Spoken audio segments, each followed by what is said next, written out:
Welcome to Daai Headlines. I'm Helen Liao. Thank you for joining us. Coming up in today's show, we take a look at the current situation in Nantou County, Taiwan after the recent strong quake. We go to Taipei's famous book streets and investigate the problems behind the fading of the retail bookstore industry. And Shanghai Tzu Chi volunteers travel to Shuyang County, Jiangsu province to hand out scholarships to 200 needy students. We kick off the show in Taiwan. The 6.3 magnitude earthquake, which struck Nantou County on June 2nd, has triggered landslides and rockfalls in mountain areas. Today, the tremor has at least killed 4 people and destroyed many buildings. In our next report, we go to Zhushan Town, Lugu, and Xingyi Township to take a look at the current situation. Through camera footage, we see that as soon as the earthquake struck, the tables and chairs in this restaurant began to shake violently, sending panicked residents scrambling to the streets. It lasted about 10 seconds. The ground was shaking violently, and everybody ran outside. Those who were lucky escaped misfortune. However, Xiao, a farmer from Xinsan village in Suili Township, was inspecting irrigation pipes in the mountains and was killed by falling rocks triggered by the quake. Despite the rescue efforts, Xiao showed no vital signs upon discovery. Upon hearing the tragic news, Xiao's wife broke down in tears.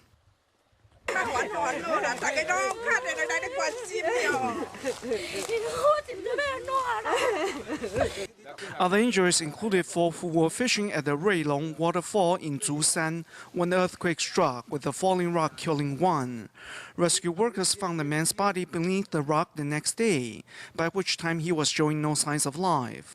Within 3 seconds of the earthquake, boulders came tumbling down, and there was no time to escape. Local officials caution members of the public to refrain from heading into mountainous areas to prevent any further casualties. This is the 32-kilometer point on Provincial Highway 16. The earthquake, which rattled Nantou County on Sunday, resulted in severe landslides, which blocked the entire highway. Only after some time was a small path cleared of debris.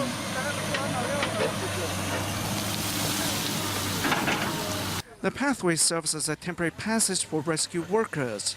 With food supplies on their backs, the rescue team heads off into the mountains in search of the 80 Didi villagers who were trapped without any food or water. In the distance, we see some local villagers scramble for help. 里面有人受伤吗？没有。孩子比较多。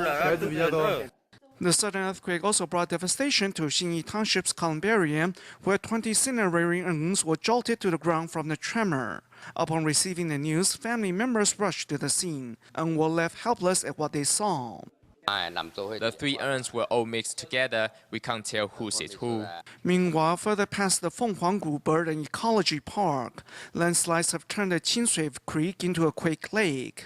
The quake lake is 15 meters wide, 15 meters long, and about 3 to 4 meters deep. The nearest bridge is 9 kilometers away, so in the likelihood of a dam bridge, it won't pose an immediate threat. The local township office and the Water Conservation Bureau have said that the quake lake will gradually drain out. Thus, there is no need for concern at this point. Reconstructed in the aftermath of the 9/21 earthquake, Lugu Junior High School, however, was unable to withstand this recent 6.3 magnitude tremor. The 5-story clock tower suffered structural damage and has been detached from the connecting corridor. Damage caused to the water tower also affected the school's power and water supply. With lights, tables, and chairs scattered across the floors, no classroom escaped unscathed. We have been cleaning since yesterday. They were here yesterday. Immediately after the earthquake, teachers and staff began to clean up the school grounds with the help of some 20 Army officers. 先扶正的。对，像那个卷宗那个是不是先？可以先移到旁边放着。 School was put on hold for a day due to safety concerns. We want to make sure our classrooms are safe, and once it has been addressed, classes will resume. The sight of cracks in the walls and collapsed ceilings is evidence of the magnitude and intensity of the tremor. As the building is no longer safe and with the upcoming graduation ceremony, it is possible the school will have to host the event in an alternative venue. Following the strong quake, Tzu Chi's Puli liaison office in Nantou County was damaged. On June 3rd, more than 20 Tzu Chi volunteers came together to help clean up the venue. Fallen cement lies scattered on the staircase. Pieces of the ceiling also lay on the ground. As volunteers work upstairs, the damage caused by the quake is even clearer. The tremor here in Puli town was strong. We are near the epicenter, Zhengai Township, where the magnitude 6.3 earthquake struck. Some light steel frames and lamp installations fell down. Damaged items lay scattered on the ground. A volunteer slips on one accidentally.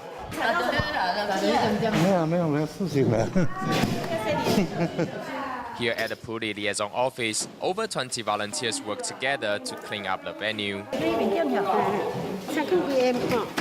Despite the damage at her own home, Tzu Chi volunteer Lin Yuejiao comes to restore their cultivation ground first. This is my work. I have to finish it before cleaning up my home. Upon learning that an 83-year-old grandma was injured, Tzu Chi volunteers arrived to offer much-needed assistance. As the quake hit, the grandma rushed outside, but the tremor made her fall. The grandma's pelvis was broken, and she will have to undergo surgery. Thankfully, Tzu Chi volunteers will be around to tend to disaster survivors such as herself. Dr.曾御慈of National Taiwan University Hospital was struck down by a drunk driver on May 28th. Pronounced brain dead shortly after, her family members decided to donate her organs to those in need. Although she'll be greatly missed, her spirit carries on in the lives she has touched. Her beauty can now only be viewed through old photographs.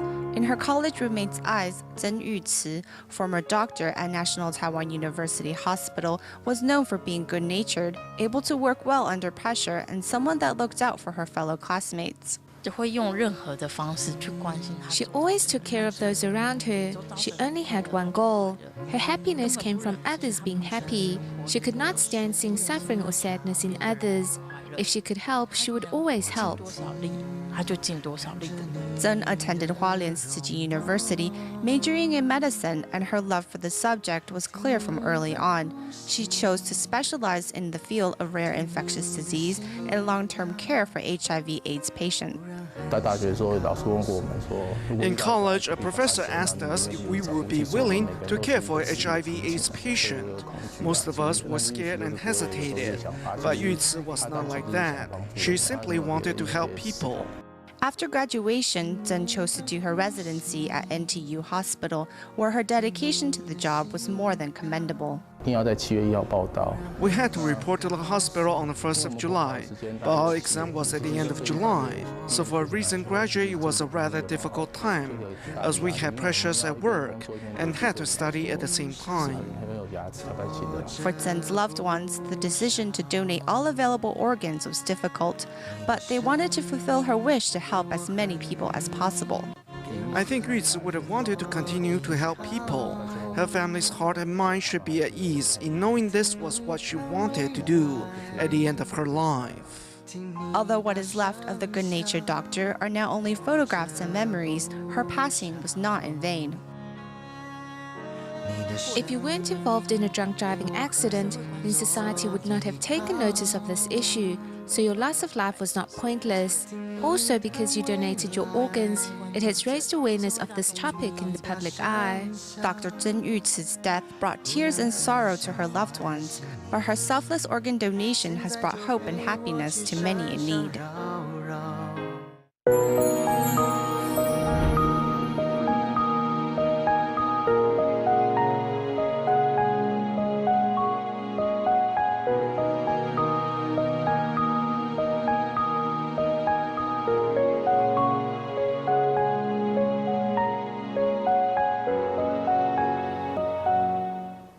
In recent years, with the economic downturn as well as the booming of online bookstores, many retail bookstores in Taiwan have closed down. Next, we go to Taipei's Chongqing South Road, an area once famous for its bookstores, and investigate the problems behind the fading of the retail bookstore industry.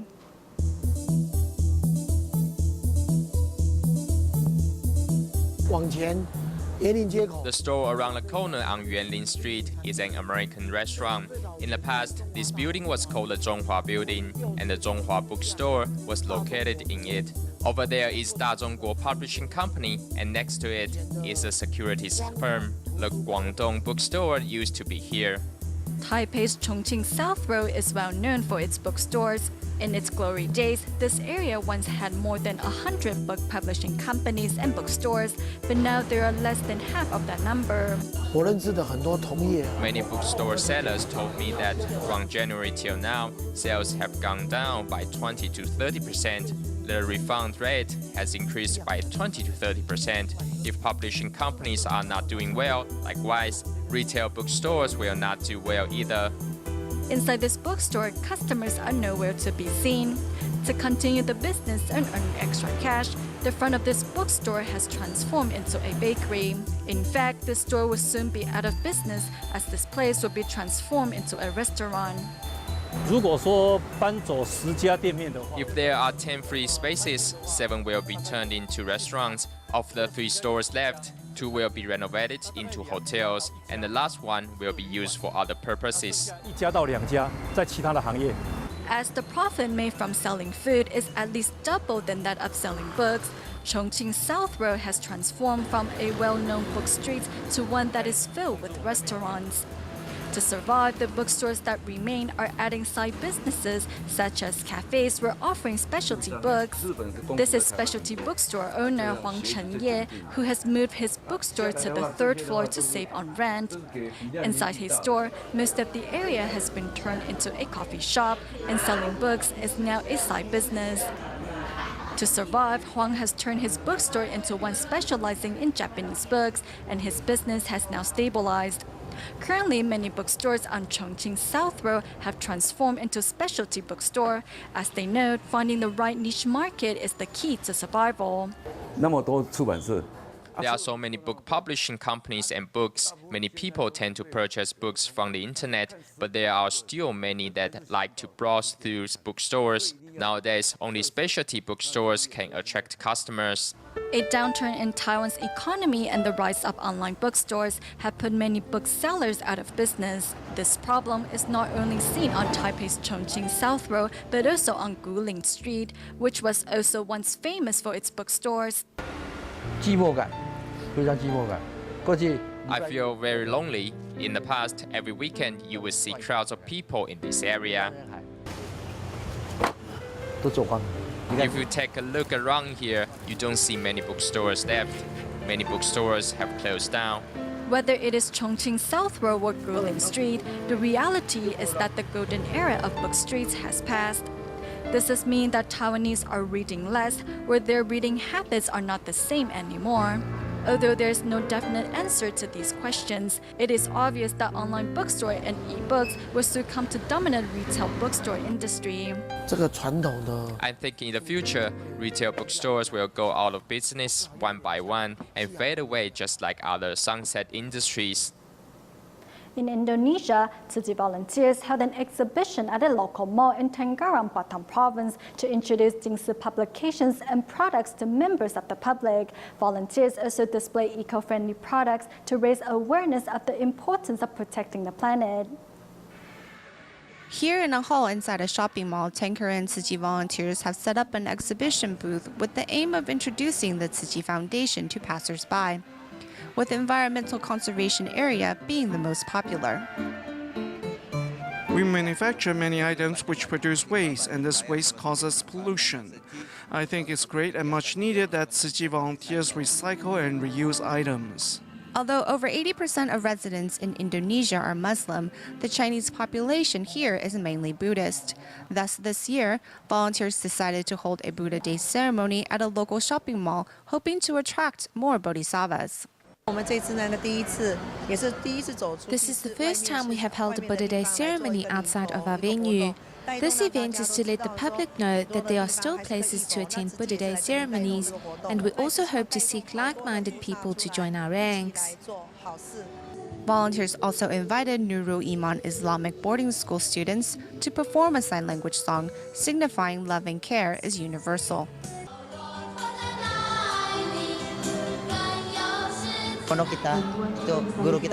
In our studies, our teachers taught us assistance crosses religious boundaries. Tzu Chi volunteers frequently care for us on this Buddhist holiday. We came to perform a sign language song so more people can get to know the foundation. It's been busy from morning to night, but seeing the public's joy in attending the Buddha Day ceremony, happiness has taken over our tired bodies. Religious differences do not hinder the Islamic boarding school students' involvement in this Buddha Day ceremony, demonstrating how a diverse culture lives in harmony with all its different facets.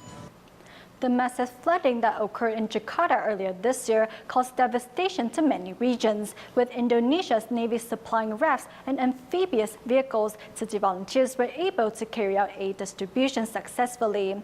Continuing the collaboration, the two organizations decided to sign a memorandum of understanding.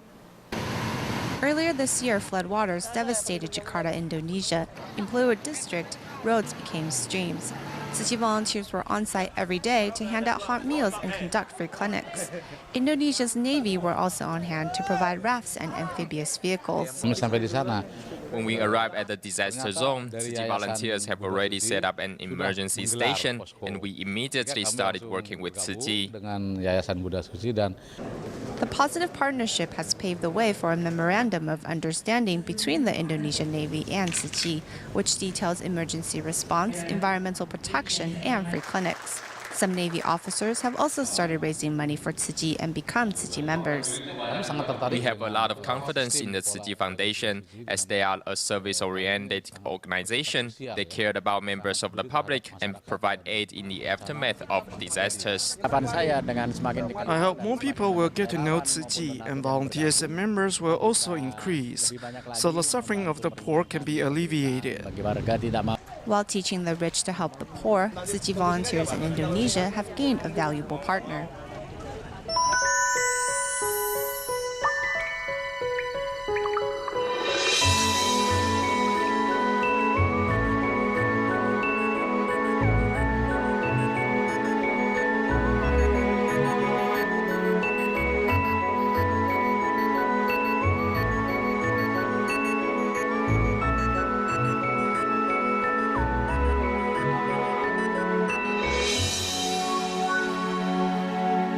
In China, Shanghai Tzu Chi volunteers recently traveled once again to Shuyang County, Jiangsu province, where they handed out scholarships to 200 impoverished students.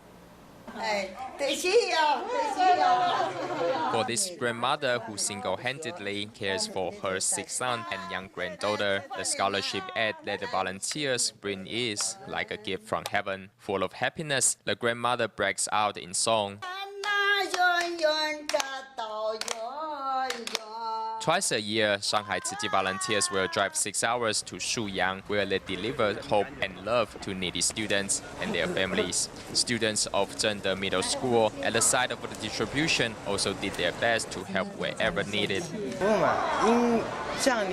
It is about service, like how you help children in need.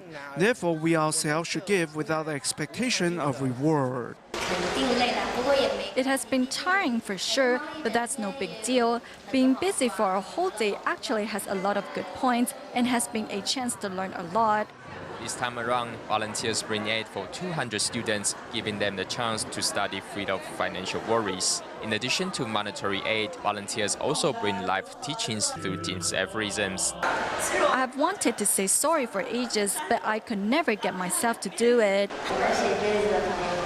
We are friends forever. Even if we argue, we are still friends. Although these students don't have much, they know how to cherish what is important in life.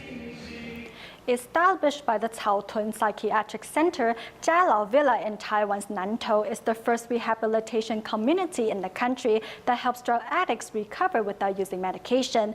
Thus far, the villa has treated 273 addicts, of which 73% have remained drug-free. Here's more. Regulate your breathing. Inhale, inhale, inhale.